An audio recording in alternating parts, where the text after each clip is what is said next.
well, here's a question about it. Now, I'm not one that ever would like to lift weights. It's no fun. But this guy loves to lift weights. He says, he goes, I like to lift weights. What form of body will I have in heaven? Muscles and bones? Will I have muscles or bigger muscles? I don't mind hearing if I have bigger muscles in heaven. I have no intentions of ever lifting a weight to get it. I don't care. But this guy wants to know probably if he can lift weights, or at least will he have bigger muscles? I understand that a lot of guys ask that same question, or they're short and they want to be tall. There you go. That's a good one. I want to be 6 foot when I get to heaven. I think God would let you have the 6 foot thing. I don't think that matters to God whether you're taller or shorter or whatever. There's no possible way you can build muscles that you don't have. Your spiritual body, now you're not some little wispy thing that's going to float through the walls in heaven. Your spiritual body might float through the walls down here. I tell people, don't try to run through your wall in your mansion. When you get there, you'll bounce off. Because you're in the spiritual world, and your spiritual body, it operates in many ways. In other words, you can feel your arms, you can lift things. Everyone is super strong in heaven. You could lift a car with one finger in heaven if you wanted to. You could move real heavy things. It's just amazing how that happens in heaven. So if you want to do it because you feel strong, that's going to happen anyway. Okay, you're going to feel strong. But people don't really work out, except for this one thing I know. The angel tribes in heaven have what I would call heaven's Olympics. And I think you probably would want to be a part of that, even if it was just to maybe be there to coach one of them or something. Wow. If that's something you love to do, they actually do have a different, I'm trying to remember, they have maneuvers they practice. They actually have Olympics in heaven. It's not about winning for them. It's about showing off the strength and their activity to improve in every area of their life. Because when they go on missions, they don't have like muscles, but they can build their inner strength and their understanding and even their techniques. They have powerful techniques that are done in these Angel Olympics. I think that's where that whole idea came from.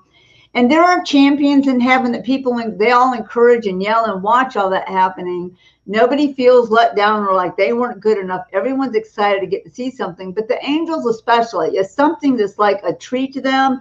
It's a special event that they have up there in heaven. And I have seen a couple angels that actually competed in there. And they were excitedly talking about the games that were about to start. But the thing you have to think about is they're not all on the ground of heaven. Some are strategic movements and maneuvers they make in the sky of heaven.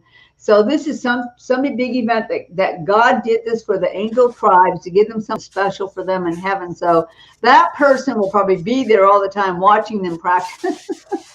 That does bring up this question. I don't think I've asked this before, but at the resurrection, people are caught up. Now they're in glorified bodies. Now they have bodies.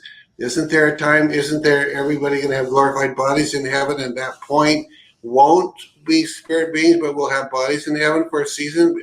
I don't really know. People have probably different time periods. What is your thoughts on that? Or there will be times when you'll all have we'll actually have glorified bodies. Will that be a different thing then? The day the dead in Christ shall rise is the day you get your body back. Right. If you're living in heaven, you die, this body, this sleeps. You yourself, which is your spirit man, with your soul in it, they have to stay together. That moves to heaven and has the most glorious time. You actually can learn more, get more of intimacy with Christ.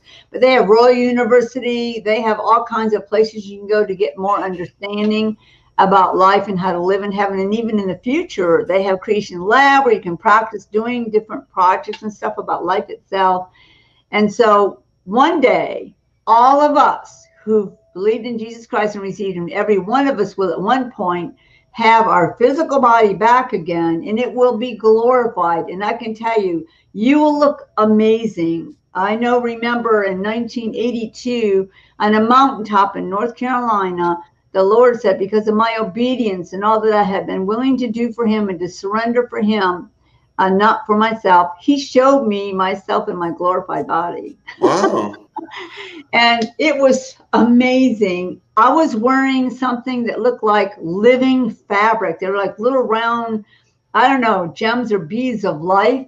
It almost looked sort of military-like, or maybe something from the Renaissance that had sort of a, I don't know, I can't explain.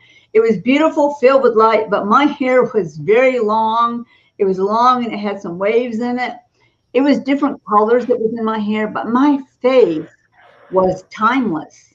And God said, this is how everyone will be. Their skin will be timeless. Your faces will glow with the glory. Life will flow and surge through your body. You'll feel so strong and so excited about life itself. So I enjoyed that for maybe a minute, and then it was gone, but I never forgot how I felt at that time. It was just an amazing experience. So people will probably do things differently, a little bit differently, once they have their flesh back on. That flesh will be strong for everybody. There will be no just marks, there'll be no handicaps, like there'll be no burn marks, there'll be no discoloring of your skin. And that doesn't mean everybody will just have white skin either. It says every tongue, tribe, and nation is represented in heaven. So I've seen people of different nations in heaven. I've seen people with black skin, red skin, even their spiritual body will adapt to the physical body that you have, the appearance of it. It says everybody will be known as they were known on earth. But I'm sure there's going to be all kinds of new things that are created. In the new earth, it's not like he wipes away the whole physical realm. He blends them together. It'll be spiritual and physical together, but nothing will age, decay, get old. Nobody can ever get sick. Nobody will ever be able to sin or want to sin in that glorified body. It's a tremendous day to look forward to for all of us who are in Jesus Christ.